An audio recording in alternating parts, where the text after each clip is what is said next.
Soy Javier Blumenfeld, médico pediatra, especialista en endocrinología infantil, especialista en medicina de adolescente también. Vamos a hablar de temas que tienen que ver con la neuroeducación, con el aprendizaje, cómo aprende el cerebro y con la importancia de la nutrición dentro de esa neuroeducación. Hola, Javier. Hola, ¿qué tal, Gladys? Muy bien.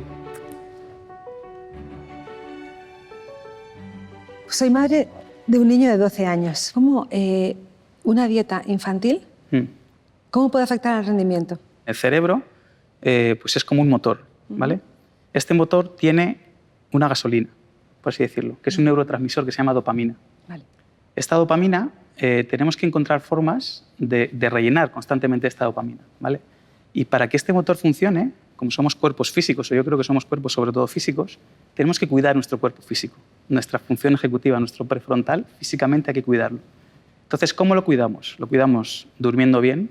En cuanto no dormimos tenemos alteraciones de la función ejecutiva, pues cuando no dormimos al día siguiente estamos controlados, no nos concentramos, ¿vale? Y comiendo bien. Entonces, cualquier acción que sea comer bien, hacer ejercicio y dormir bien mejora todas nuestras funciones mentales, incluida la función ejecutiva. Y dentro de la alimentación, concretamente, además de que hay que comer muy variado y de todo, es importante, en este caso, el desayuno. Hay varios estudios que hablan de la importancia del desayuno respecto a la concentración. Por eso nosotros en España, en general en el mundo occidental, tenemos un problema muy grave con el desayuno. Y el desayuno mejora la capacidad cognitiva. Y es un problema porque, fíjate, en las casas, en general, yo también tengo hijos, si no se cena, si el niño no cena o la niña no cena, hay una catástrofe. Pero si el niño no desayuna, no pasa nada. Es un error, justo lo contrario. Mira, fíjate, el desayuno mejora el humor, hace que bajemos de peso y el rendimiento cognitivo. Yo no conozco ningún medicamento que mejore tanto, o sea, que haga tanto. Y lo tenemos en nuestras manos, pero no lo estamos usando. Desde el punto de vista nutricional, lo que hay que hacer es comer de todo, tener bien los depósitos de algunas sustancias como omega 3, como hierro, como magnesio, que se pueden rellenar simplemente comiendo bien. No hace falta tomar pastillas para rellenar esas sustancias, pero sí que hay que comer bien. Muy importante desayunar bien. Dime cuáles son los errores que cometemos respecto a los hijos nuestros en cuanto a su alimentación. Fíjate, la base de una buena alimentación y sobre todo una buena dieta mediterránea, que es un poco la base de nuestra dieta y que es muy importante tenerla en cuenta porque es tremendamente saludable, incluso desde el punto de vista cognitivo, pero no solo cognitivo, cardiovascular, a nivel de generación de tumores, incluye muchos alimentos sin procesar. Entonces nosotros nos hemos ido hacia alimentos procesados de una manera que me parece incorrecta. Preferimos ir a comprar algo que ya está transformado y que es fácil, ¿no? Pero realmente la cocina saludable no tiene por qué ser una cocina compleja. De hecho, no es compleja. Yo creo que el error básico es haber olvidado nuestros alimentos básicos y haberlos sustituido por alimentos procesados. Y es simplemente ir a un parque y ver cuántos niños están comiendo alimentos de bolsita y cuántos niños están comiendo fruta. ¿También señalarías un error los hábitos o no hábitos que podamos mantener en nuestras casas en cuanto a la alimentación de los niños? Totalmente. Mira, a mí de la dieta mediterránea lo que más me gusta es el acto de comer. Y tengo que decirlo con delicadeza porque a veces se entiende mal. La gente que se va fuera de los países mediterráneos echa mucho de menos el sentarse a comer, el disfrutar de sentarse a comer. Y a veces el disfrutar de sentarse a comer, es el momento para hablar con los hijos, hablar con la pareja, es el momento. Pues no, nos sentamos a comer con la tele, con el WhatsApp encendido, independientemente de que encima comamos sano, que sería perfecto, pero realmente estamos perdiendo un poco eso y es un hábito importante. Yo también llevo la consulta de endocrino pediátrica y una de las cosas que me di cuenta es que yo a los pacientes les pido que se sienten a comer con su familia, independientemente del efecto que eso hace sobre la obesidad. Estoy hablando de niños con obesidad, estaba viendo que se genera un efecto sobre la familia. Es que de repente se ponen a hablar. Y me llama la atención la cantidad de familias que no hablan y tenemos que generar espacios para que las familias hablen, porque eso es tremendamente potente y eso me parece importante dentro de la nutrición. Además de que se coma bien y poco procesado y todo eso, pero sobre todo el placer de sentarse a comer, a cocinar, el placer de disfrutar de nuestras familias. Y creo que la familia es la última trinchera que tenemos para no estar completamente mecanizados. Y la nutrición es una herramienta tremendamente válida y útil cuando comes con tu familia, cocinas con tu familia, cuando pasas más tiempo con tu familia, simplemente con ellos, con todo el resto del mundo desconectado, Me parece que es una forma de proteger esta última trinchera de la humanización que es la familia. Vamos a cocinar juntos, vamos a hacer juntos, vamos a comer juntos, vamos a sentarnos a hablar despacito, con todo apagado, sobre nosotros mismos. Y esos momentos se generan muy fácilmente alrededor de una mesa. ¿Cuál es la dieta que tú señalarías, que tú me dirías para poder hacer para un niño, una dieta sana, básica? Mira, la dieta sana, tenemos encima la suerte de ser mediterráneos, es la dieta mediterránea. A mí me parece la dieta sana. Hey, buenas. Buenas. ¿Qué tal? Muy bien. ¿Tú qué tal? Bien. Yo soy David y soy un estudiante de primero de bachiller. Igual a nuestras edades está habiendo mucha obsesión por la dieta.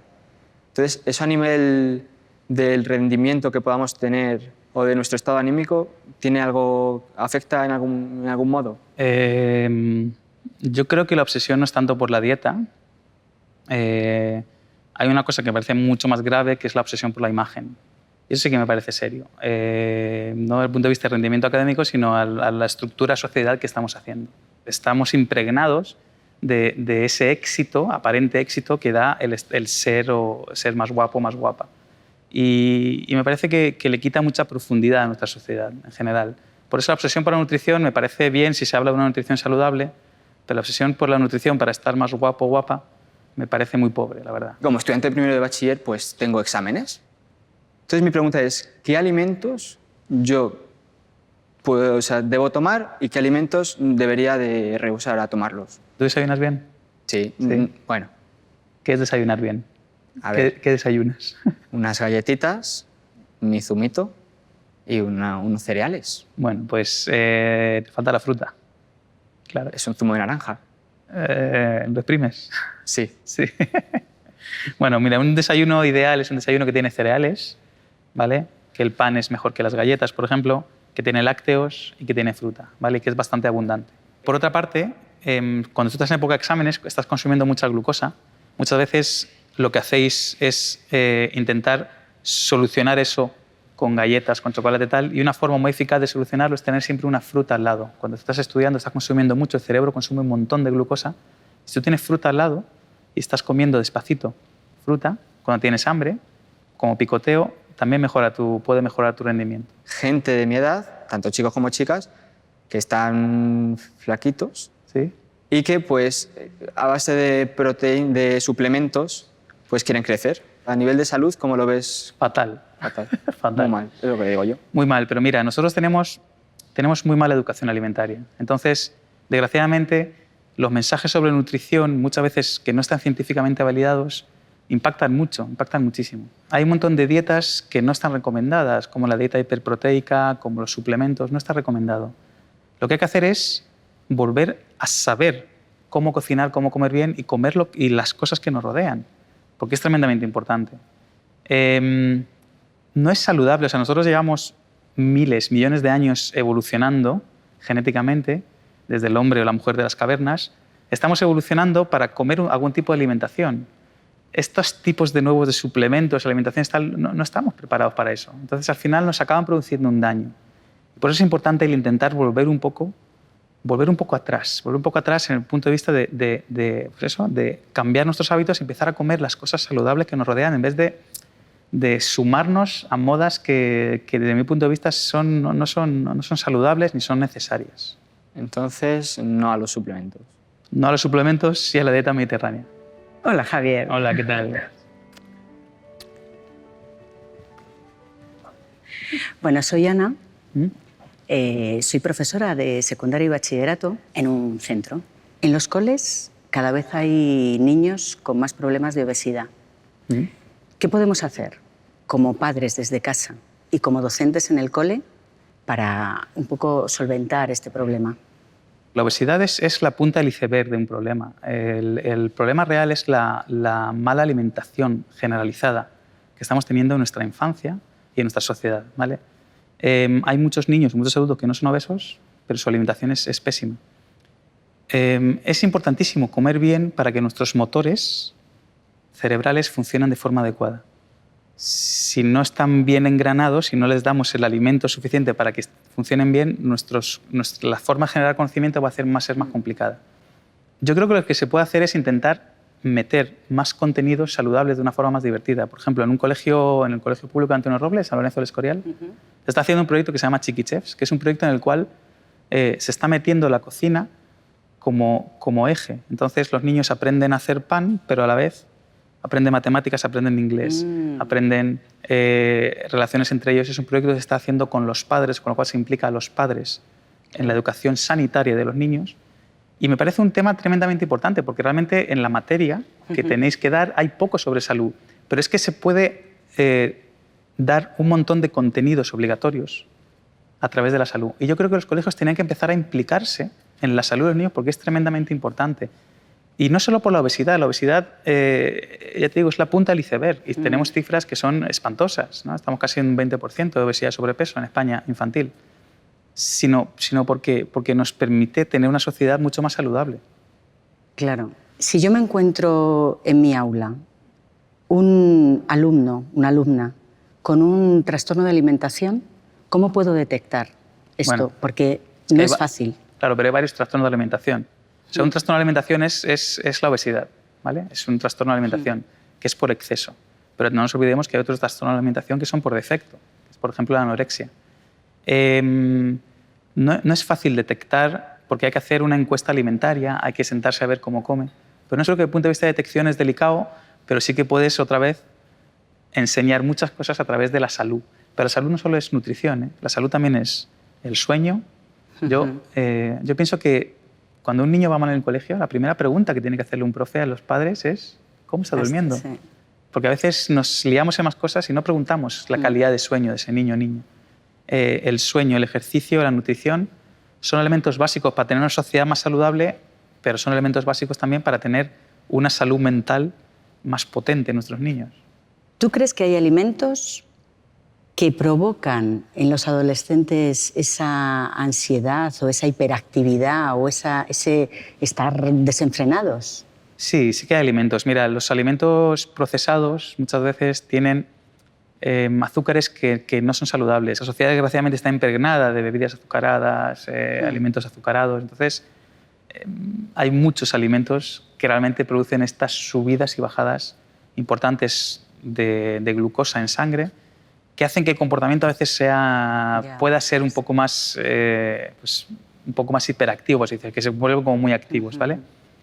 Pero ya te digo, no es cuestión de demonizar ni evangelizar con ningún alimento específico, sino un poco de cambio de concepto. Sí, de comida saludable. De comida saludable, ¿no? Entonces, ¿cuántos cumpleaños vamos que está todo lleno de tartas y chuches y tal? Y no digo que no lo tenga que haber, pero no hay nada más. ¿No? Llega el punto en que yo a veces voy con mis hijos y en restaurantes pido fruta de postre y no la hay en el menú infantil. No la hay porque nadie lo pide. Entonces, ese es el problema. Eso es lo que hay que cambiar. Ese es el problema que estamos teniendo. No es centrarse en un alimento malo o bueno, sino en un hábito más global. No puedo dejar de preguntarte, como docente, ¿qué es la neuroeducación? Tú eres la docente. Lo quiero explicar porque me importa mucho que los docentes habléis de neuroeducación. Mira, la neuroeducación es lo poco, que no es mucho, que sabemos desde la neurología, desde la medicina, sobre qué es la educación. Y cuando hablo de educación se centra básicamente en la captación de contenidos por parte del cerebro. A mí me gustaría intentar transmitir a todos los docentes que el cerebro es como un ordenador, es como una máquina, que nosotros cada vez que sabemos algo nuevo, en nuestros cerebros se genera una conexión nueva que antes no había, ¿vale? Por ejemplo, si te digo que en hebreo la palabra nariz es af, es una cosa que tú no sabías y ahora lo sabes. Se ha generado una conexión en tu cabeza. Si yo esto lo repito muchas veces, esa conexión se va haciendo cada vez más fuerte hasta el momento en que tú misma esa conexión vas a poder recuperarla de una forma fácil, ¿vale? Entonces la neuroeducación es un poco qué pasa en la cabeza, qué pasa en el cerebro cuando aprendemos cosas, ¿no? Y qué formas tenemos de hacerlo más eficaz y de hacerlo menos eficaz. La generación de conexiones cerebrales, es decir, la generación de conocimientos nuevos.